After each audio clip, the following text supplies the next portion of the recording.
एक लड़का था अंतर्मुखी, इंट्रोवर्ट सा।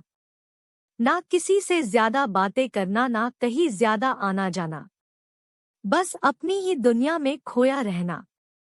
उसमें न कोई छल कपट था, ना वो कभी झूठ बोलता था।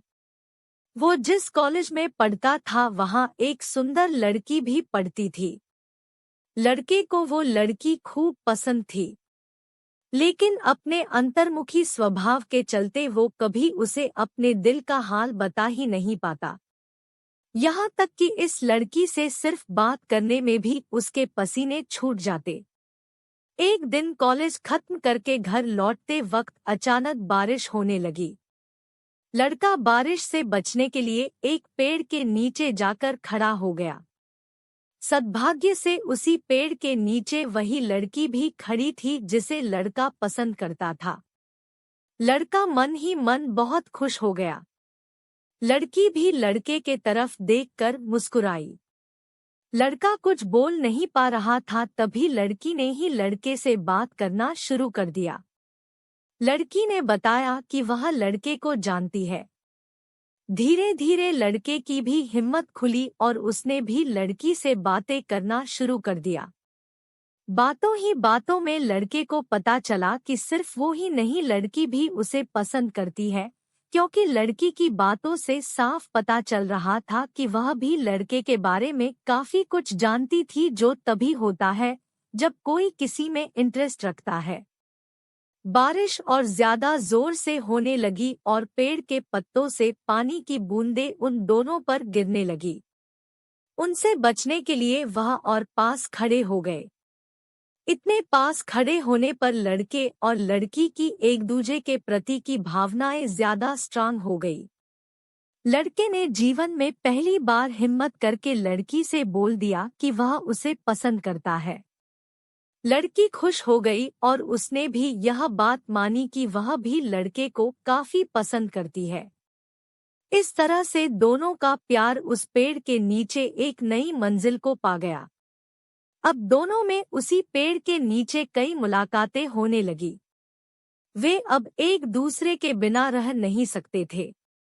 वे अक्सर किसी ना किसी बहाने से उस पेड़ के पास आते और एक दूसरे से मिलते और एक दूसरे से अपने मन की बातें करते। एक दिन ऐसे ही प्यार भरी बातें करते करते लड़की ने लड़के से कहा कि वो अब उसके बिना नहीं रह सकती। उन्हें जल्दी ही अब एक हो जाना चाहिए, शादी कर लेनी चाहिए। लड़के ने लड़की से वादा किया कि वह जल्दी ही इस बारे में अपने घर वालों से बात करेगा और लड़की को भी अपने फैमिली से बात करने के लिए कहा। कुछ दिनों बाद जब लड़का और लड़की फिर से उस पेड़ के नीचे मिले, तब लड़की की आंखों में आंसू थे। लड़की को इस तरह रोते हुए देखकर लड़का बहुत दुखी हो गया। उसने लड़की से पूछा कि वह क्यों रो रही है।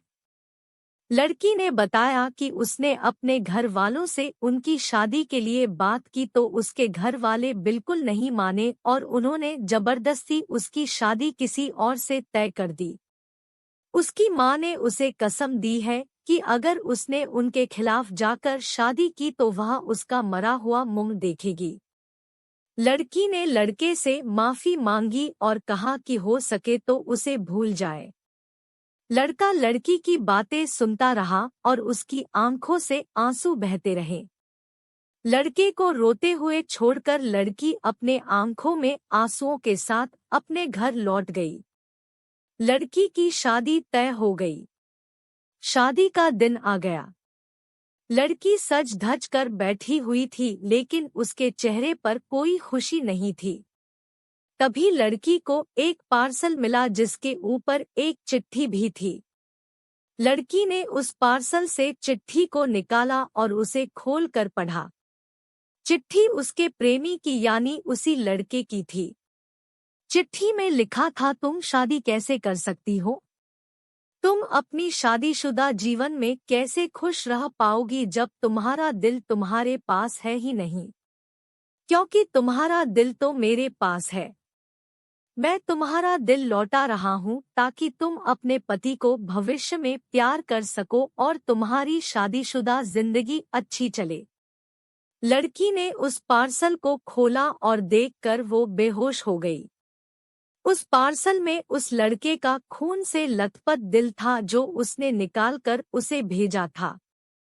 दोस्तों, हर प्रेम कहानी का अंजाम अच्छा नहीं होता है, लेकिन क्या आपको लगता है कि लड़के ने जो कदम उठाया वह सही था? किसी के लिए प्यार एक अट्रैक्शन हो सकता है, किसी के लिए टाइम पास तो किसी के लिए प्यार जिंदगी होता है।